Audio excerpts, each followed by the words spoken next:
Episode 5। चीसे जब अपने door room के पास जा रही होती है तब उसे लूसी की एक हीटेड फोन कॉल सुनाई देती है। और जब चीसे रूम के अंदर आती है तब लूसी तुरंत कॉल काट देती है। दोनों के बीच एक छोटी सी बातचीत होती है और लूसी का एटीट्यूड थोड़ा रूड और कोल्ड होता है, लेकिन चीसे को लगता है कि लूसी उसकी केयर करती है, बस अपने तरीके से। दोनों फिर आपस में एक दूसरे को किसी और जैसे फील करने की बात करते हैं, जैसे किसी पुरानी याद से जुड़ गए हो। लेकिन ये बात लूसी को इरिटेट कर देती है। वो चीसे से डायरेक्ट पूछती है कि तुम यहाँ कॉलेज में क्यों आई हो। तो चीसे का वेग आंसर सुन के लूसी और ज़्यादा इरिटेट हो जाती है। फिर वो कहती है कि चलो क्लास के लिए रेडी हो जाते हैं, और जाते जाते चीसे को उसका लैब कोट भी ढूंढ के दे देती है। डॉर्म से निकलते ही चीज से जैस्मिन से टकरा जाती है। दोनों साथ साथ चलते हैं क्लास की तरफ और लूसी के बारे में बात करते हैं। बातों ही बातों में जैस्मिन एक लाइन बोल देती है, वेबस्टर ट्रेजेडी, और फिर तुरंत कहती है चीसे को कि वो उस बात को भूल जाए। लैब के बाद चीसे रायन की मदद से सफाई में लग जाती है और फिर दोनों कैफेटेरिया जाते हैं। वहाँ उसकी मुलाकात होती है आइजैक और जोई से। आइजैक ने पहले चीसे को देखा था, लेकिन उसके बाद दोनों अलग हो गए थे। जोई एक बहाना बना के वहाँ से निकल जाता है और चीसे इंटरनली फील करती है कि शायद वो उसे जानबूझ के अवॉइड कर रहा है। कॉन्वर्सेशन में आइजैक बताता है कि जोई एक ट्रांसफर स्टूडेंट है और वो यहाँ सॉर्सरी सीख रहा है। फिर बातों ही बातों में वो 7 सील्स के बारे में बोलते हैं, जो कॉलेज के फाउंडर्स थे। आइजैक बताता है कि कुछ स्टूडेंट्स उन्हीं के डिसेंडेंट्स हैं। रायन भी उन्हीं में से एक है, लेकिन वो अपनी फैमिली से अलग हो चुका है। ये 7 सील्स क्या है और हर एक का रोल क्या है, मैं एक शॉर्ट्स में आपको बता दूंगा। उसके बाद चीज से वेबस्टर ट्रेजेडी के बारे में पूछती है, तो रायन थोड़ा सीरियस हो जाता है और चीसे से पूछता है कि ये बात उसने कहाँ से सुनी। तब चीसे जवाब देती है कि वो जैस्मिन ने ये बात उसे बोली थी। रायन सोच में पड़ जाता है और आइजैक उसे बोलता है कि उन जैसे कॉमनर्स को ये बातें करना अलाउड नहीं है। तभी वहाँ बेल बज जाता है और रायन और आइजैक चले जाते हैं और चीसे बैठ के अपना मील फिनिश करती है। स्टेयर्स के पास चीसे लूसी और जॉय से टकरा जाती है। वो फिर जॉय से पोलाइटली पूछती है कि मैंने तुमसे कुछ गलत तो नहीं कहा। तो जॉय बिना कुछ बोले वहाँ से भागने लगता है। उसके बाद लूसी जाके उसके हेडफोन्स खींच लेती है और कहती है कि शायद ये इतने लाउड है कि तुम्हें कुछ बाकी चीज़ें सुनाई नहीं दे रही। तब जॉय चिल्ला के कहता है कि चीसे एक मॉन्स्टर है और उसके बाल स्नेक्स में ट्रांसफॉर्म हो जाते हैं। और ये देख के आइजैक और रायन भी वहाँ चले आते हैं। जोई फिर पैनिक होके वहाँ से भागने लगता है और चीसे अपने फैमिलियर रूथ को उसके पीछे फॉलो करने के लिए कहती है। आइजैक बताता है कि जोई हेडफोन्स नहीं, ईयर मफ्स पहना करता था, क्योंकि उसके पास साउंड सेंसिटिविटी है। उसके बाद वो सब लोग उसका पीछा करते हैं और रास्ते में लूसी बताती है कि जोई असल में एक गॉर्गन है। रायन उसकी रेस का बैकग्राउंड एक्सप्लेन करता है कि गॉर्गन्स एक रेयर और एंडेंजर्ड रेस है, क्योंकि उनका बॉडी मटेरियल बहुत वैल्यूएबल होता है। प्राइवेट गार्डन्स में रूथ उन्हें मिल जाता है और वो सब मिलकर जोई को ढूंढ लेते हैं। चीसे उसे कंसोल करने की कोशिश करती है और लूसी उसके ईयर मफ्स वापस कर देती है और तब उसके स्नेक्स वाले वाल वापस नॉर्मल हो जाते हैं। उसके बाद लूसी उसे पूछती है कि वो कॉलेज क्यों आया।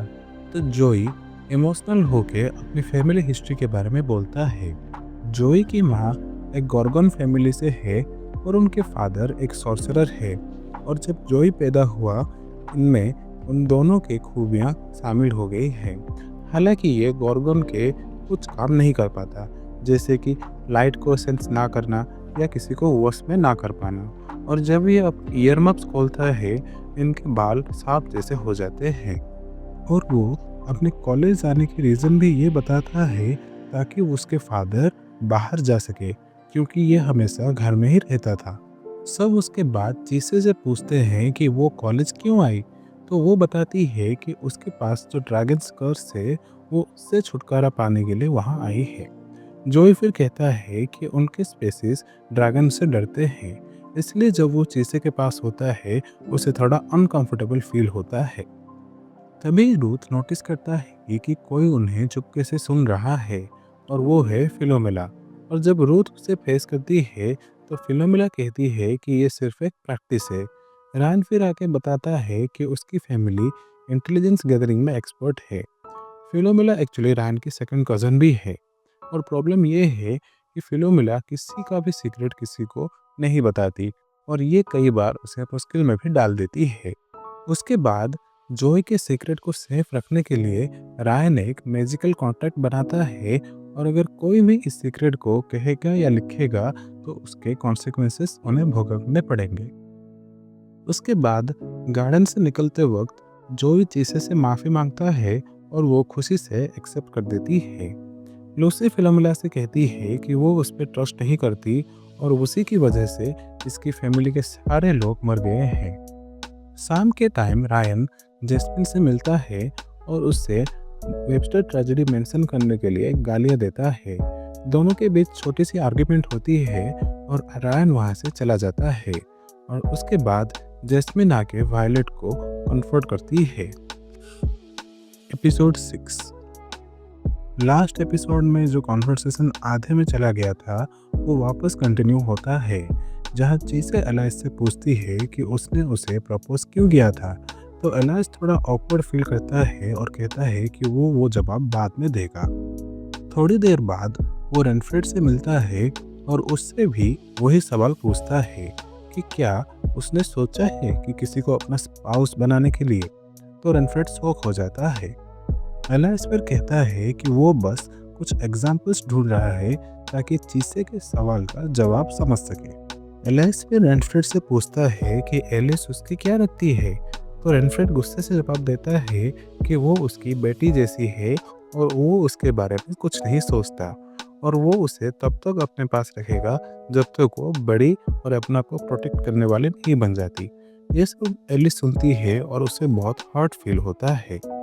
उसके बाद ट्रेन पकड़ के एलिस चीसे के विलेज पहुंच जाती है, जहां साइमन कार में उसे पिक करते हैं और चीसे भी उसके साथ आई है। कार राइड में साइमन के साथ छोटी मोटी बातें होती हैं जिसमें वो दोनों लाइफ के कुछ डीप थॉट्स शेयर करते हैं और यहाँ पे ये भी मालूम पड़ता है कि चीसे और एलिस बहुत अच्छे दोस्त भी बन गए हैं।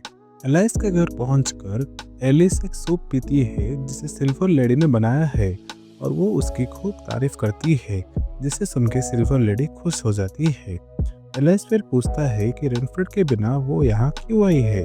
तो एलिस सीधा कहती है कि वो चीसे को एक रात बोरो करने के लिए आई है। एलिस मना कर देता है लेकिन चीसे उसे डील करती है कि कल की रात वो उसके साथ सोएगी और ये सुन के एलिस हैरान हो जाती है।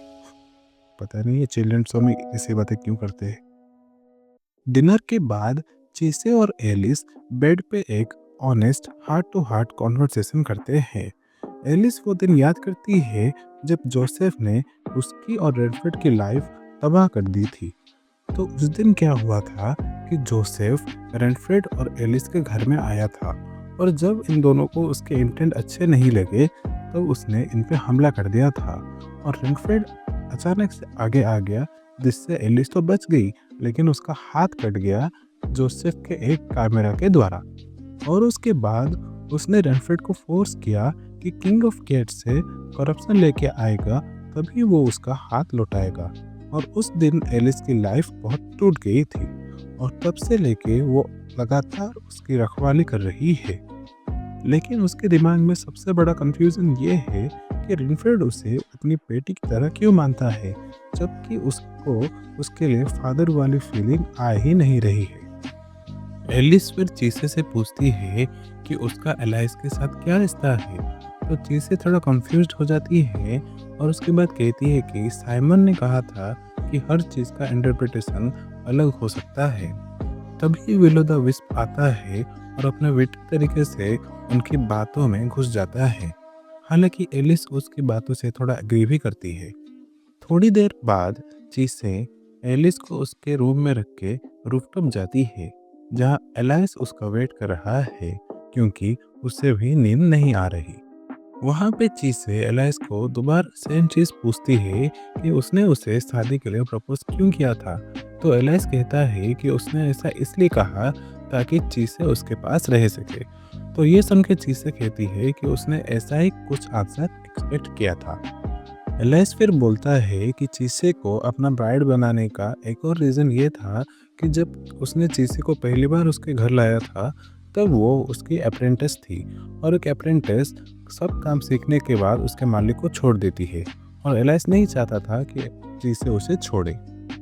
ये सुन के चीसे जवाब देती है कि अभी ज़माना वो नहीं रहा कि ब्राइड और हस्बैंड हमेशा एक साथ रहें, क्योंकि अभी डिवोर्स भी हो सकता है। उसके बाद वो एलाई से कहती है कि एक लाइफ में मतलब एक की ज़िंदगी में बहुत सारे किरदार होते हैं जिनके अलग अलग मीनिंग होते हैं, और इसका मतलब ये नहीं कि अप्रेंटिस अगर वो उसकी रहेगी तो उसे एक दिन वो छोड़ देगी। मतलब इसका कहने का मतलब ये है कि आप कोई भी रोल हो किसके लाइफ में भी, वो आप उसके मतलब परमानेंटली उसके साथ आप रह सकते हो। ये सुन के एलाइस कहता है कि क्या चीसे को पसंद नहीं उसकी ब्राइड या उसके अप्रेंटिस बनना। तो चीसे फौरन जवाब देती है कि ऐसा बिल्कुल भी नहीं है और वो खुश है कि एलाइस की ब्राइड और उसके अप्रेंटिस बन के, और इस बात का भी उसे बहुत ज़्यादा खुशी है कि एलाइस उसके बिना नहीं जी सकता। एलाइस फिर चीसे से पूछता है कि खुश होने का मतलब क्या होता है। तो चीसे जवाब देती है कि खुश होने का मतलब है कि तुम्हारे लाइफ में कितनी भी कठिनाई हो, तुम अगले दिन जाने के लिए ट्राई करोगे और तुम मतलब सुन नहीं हो जाओगे। तो ये सुन के एलाइस चीसे को एम्ब्रेस करके बोलता है कि चीसे ही उसे खुश महसूस करवाती है। अगले दिन कॉलेज में एलिस जमीन पे लेटी होती है और बहुत फ्रस्ट्रेटेड भी होती है। तभी वहाँ रेनफ्रेड आता है और एलिस अपने दिल की बात उसे दे देती है कि वो उसे बेटी वाला टैग ना दे। वो कहना चाहती है कि अब वो सिर्फ प्रोटेक्ट होने वाली नहीं बल्कि प्रोटेक्ट करने वाली बन चुकी है।